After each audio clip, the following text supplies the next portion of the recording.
Today news के साथ में मैजिक फुटवेयर, हिड़ो सफलता को बाटो।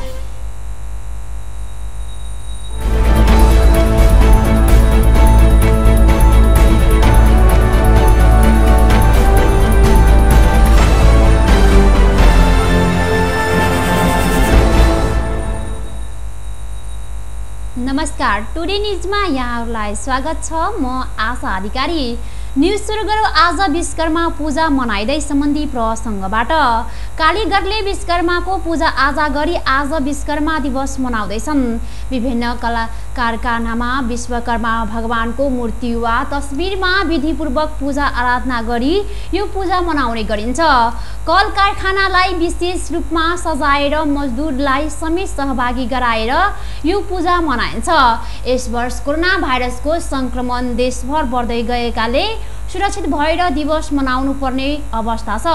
गत चैत 11 गतेदेखि नै धेरै कल कारखाना बन्द छन्। खुला भएकामा पनि थोरै जनशक्तिले मात्र भौतिक दूरी कायम गरी काम गरिरहेका छन्। आजका दिन कालीगढले उपभोगमा ल्याउने विभिन्न औजारका सामानमा पूजा आराधना गरेमा धेरै समय टिक्ने, कामका बेलामा नबिग्रिने र राम्रो काम गर्न सकिने लगायत गुण प्राप्त हुने धार्मिक विश्वास छ।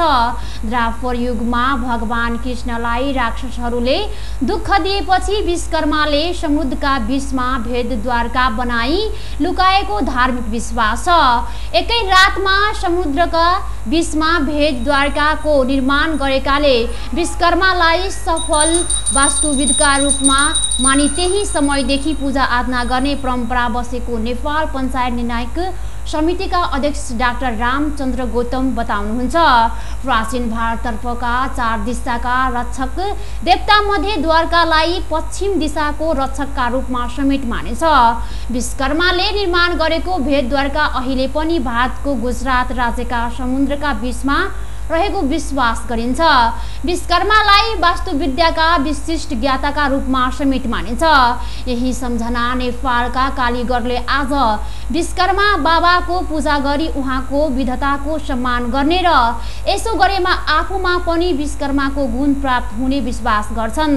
वास्तुशास्त्रका पुस्तकमा लेखक एवं अध्येताका सम्झना आजको दिनलाई वास्तुविदले वास्तु दिवसका रूपमा समेत मनाउने गर्छन्। पछिल्लो समय नेपालमा पनि वास्तुविद्याको पुनर्आर्जन गरेको छ। 4 उपभेद मध्येको एक स्थापत्यवेदमा वास्तुकै विषय उल्लेख गरिएको छ।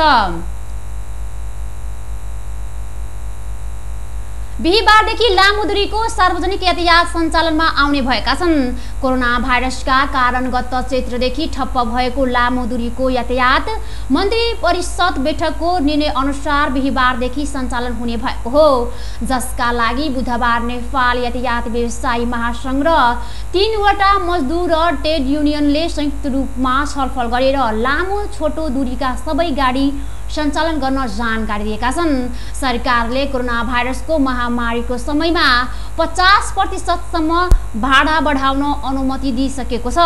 गाडीको सिट क्षमताको आधारमा मात्र यात्रु राख्नुपर्ने र चालक सहचालकको मास्क सेनिटाइजर अनिवार्य प्रयोग गर्नुपर्ने मापदण्ड बनाएको छ। यात्रुले पनि यात्रा अवधिभर मास्क लगाएर मात्र गर्नुपर्नेछ। गाडी चढ्नु अघि यात्रुलाई सेनिटाइजर व्यवस्था गर्नुपर्नेछ। डिजेल र मट्टीतेलको मूल्य 1 रुपैयाँ घटेको छ। निगमले डिजेल मट्टीतेलको नयाँ मूल्य 90 रुपैयाँ कायम गरेको जनाएको छ। नयाँ मूल्य सूची आजै रातिदेखि लागू हुनेछ। नेपाल आयल निगमले भारतीय आयल निगमबाट 16 सेप्टेम्बरमा प्राप्त खरिद मूल्य अनुसार पेट्रोलियम पदार्थको मूल्य घटेर आएकोले नेपालमा मूल्य समायोजन गरिएको निगममा प्रवक्ता विनिमित मणि उपाध्यायले जानकारी दिए।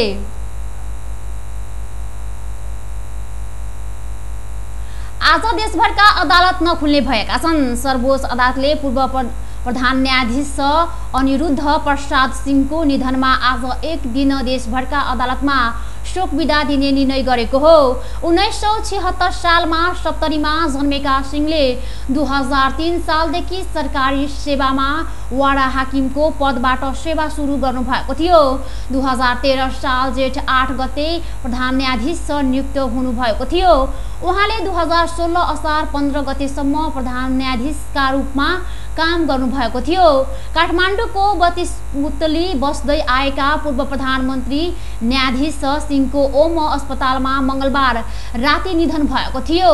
सर्वोच्च अदालतको हिजो बसेको आकस्मिक पूर्व बैठकले पूर्व प्रधान न्यायाधीश सिंहको निधनप्रति दुःख व्यक्त गर्दै सर्वोच्च अदालत सिंह सहित देशभरका अदालतमा एक दिन शोक बिदा दिने निर्णय गरेको सर्वोच्च अदालतका प्रवक्ता भद्रकाली पोखरेलले जारी गर्नुभएको विज्ञप्तिमा उल्लेख छ।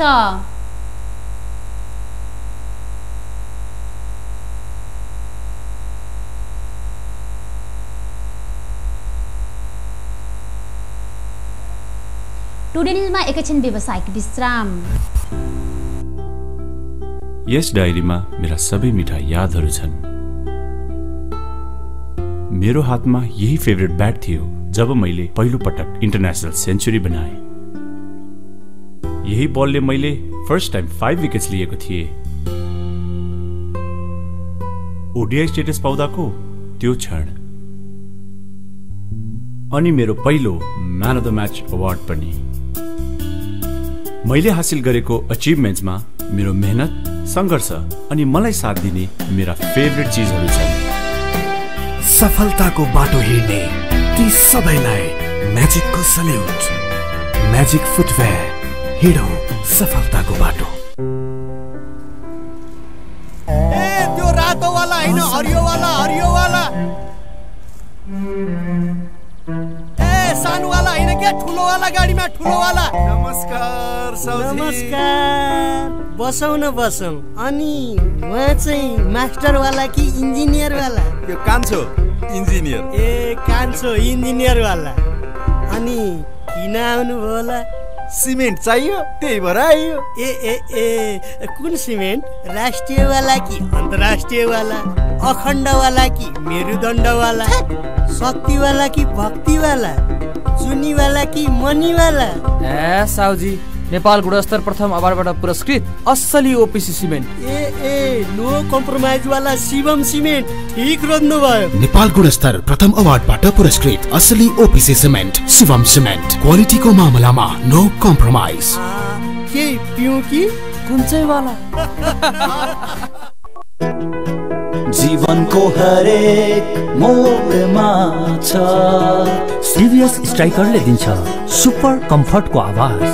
सुपर भन्दा एक्स्ट्रा सुपर। टिभीएस स्ट्राइकरले दिन्छ 65 किलोमिटर भन्दा बढी सुपर माइलेज। हरेक दिन यात्रा गर्छु म भरोसा लिएर। टिभीएस स्ट्राइकरको सुपर स्टाइलले सारा संसारको आँखा हुन्छ म माथि नै। टिभीएस स्ट्राइकर 125 सीसी सुपर भन्दा एक्स्ट्रा सुपर। पैसा कार्ड पैसा कार्ड पैसा कार्ड आइएमई काउन्टर गेलै पैसा कार्ड लेलकै। पैसा राईका ब्याज कमाई पैसा कार्ड एमे ओनी देखली सब कुछ किन मिलल। सब दुकान में चलत अब पैसा कार्ड। नया चलन आइल चोली तिरली चलल। अपन जनकपुर में चलते पैसा कार्ड। अपन जनकपुर कैशलेस जनकपुर आइए नजीक के आईएमई काउंटर से पैसा काट लिया आ कोनो दुकान में काट लक पैसा तिरु आ ब्याज से हो कमाऊ। चुली तिरली चलल। कोका कोला आज दिउँसो झप झप हुँदा केटीहरूले दामी सेल्फी खिचेछन्। त्यो मिस भयो। मन पर्ने सिनियर बोल्न आएको थियो, त्यो पनि मिस भयो।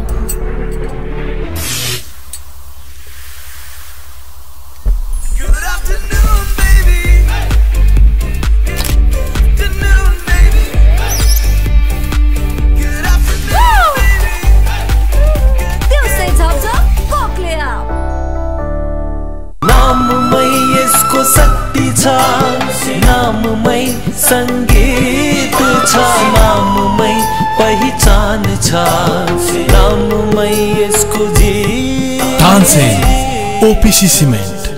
हाय हाय सुन न म तिम्रो लागि जहाँ पनि जान सक्छु नि। साच्ची कहाँसम्म जान सक्छौ? वेट ल हेर यहाँसम्म जान सक्छु। त्यहाँसम्म मात्रै? खै त कहाँसम्म जान सक्छौ? के भयो बाबा, तिम्रो लिमिटलेस माया वाइफाईले लिमिट गरिदियो? एनसेलको वायर फ्री प्लस वार्षिक भुक्तानी गरेमा कर बाहेक मात्र रु 690 मा 60 GB wire free data plus 10 GB SIM data plus 200 minute voice pack र अन्य डिजिटल सेवाहरूको गजबको कम्बो। थप जानकारीको लागि 9008 डायल गर्नुहोस्।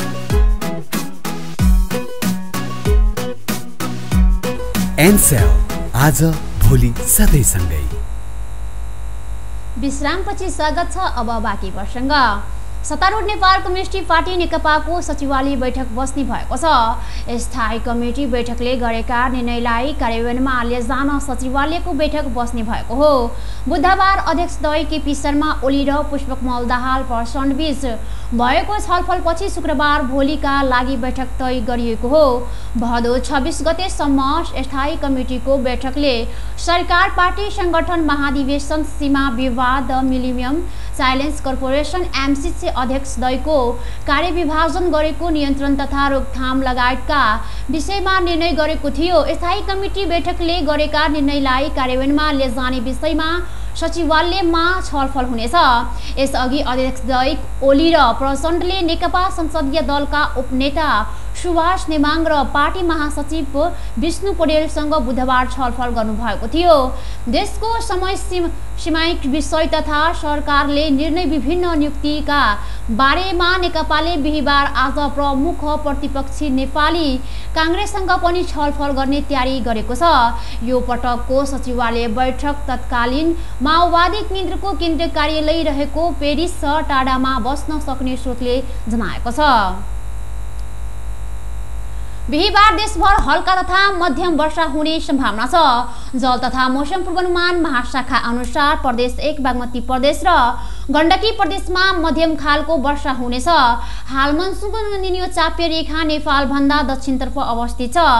हाल देशभर सामान्य बदली रही प्रदेश 1 बागमती प्रदेश गण्डकी प्रदेश र कर्णाली प्रदेशका केही स्थानमा मेघगर्जन र चट्यान सहित हल्का वर्षा भइरहेको छ। दिसो देशभर सामान्यता बदली रही केही स्थानहरूमा मेघगर्जन र चट्यान सहित हल्कादेखि मध्यम वर्षाको सम्भावना रहेको छ। प्रदेश 1 बागमती प्रदेश गण्डकी प्रदेश तथा प्रदेश 5 का 1 वा 2 स्थानमा भारी वर्षाको सम्भावना रहेको छ। राति देशभर सामान्यता बदली रही केही स्थानहरूमा मेघगर्जन र चट्यान सहित हल्कादेखि मध्यम वर्षाको सम्भावना रहेको छ। प्रदेश 1 प्रदेश 2 बागमती प्रदेश गण्डकी प्रदेश र प्रदेश 5 का 1-2 स्थानमा भारी वर्षाको सम्भावना रहेको छ। अब अन्तर्राष्ट्रिय प्रसङ्ग।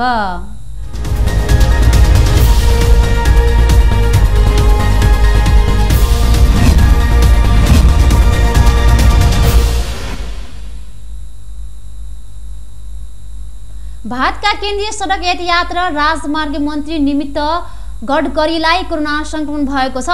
मन्त्री गडकरीलाई बुधबार कोरोना संक्रमण पुष्टि भएको हो। मन्त्री गडकरीले आफूलाई कोरोना पोजिटिभ देखिएको ट्विटर मार्फत जानकारी दिएका छन्।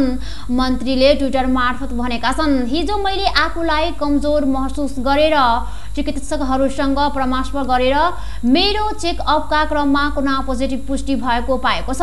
सबैजनाको आशीर्वाद र स्वास्थ्य लाभका कामनाले म अहिलेसम्म ठिक छु। अब म केही दिन आइसोलेसनमा रहनेछु। उनले आफ्नो सम्पर्कमा आएकाहरूलाई सतर्क रही कोरोना प्रोटोकलको पालना गरी सुरक्षित रहन आग्रह गरेका छन्। हवस् त यसका साथै टुडे न्युज अहिलेको लागि सकियो। हाम्रो अर्को बुलेटिन लिएर पुनः उपस्थित हुने नै छौँ। हेर्दै गर्नु टिभी टुडे। नमस्कार।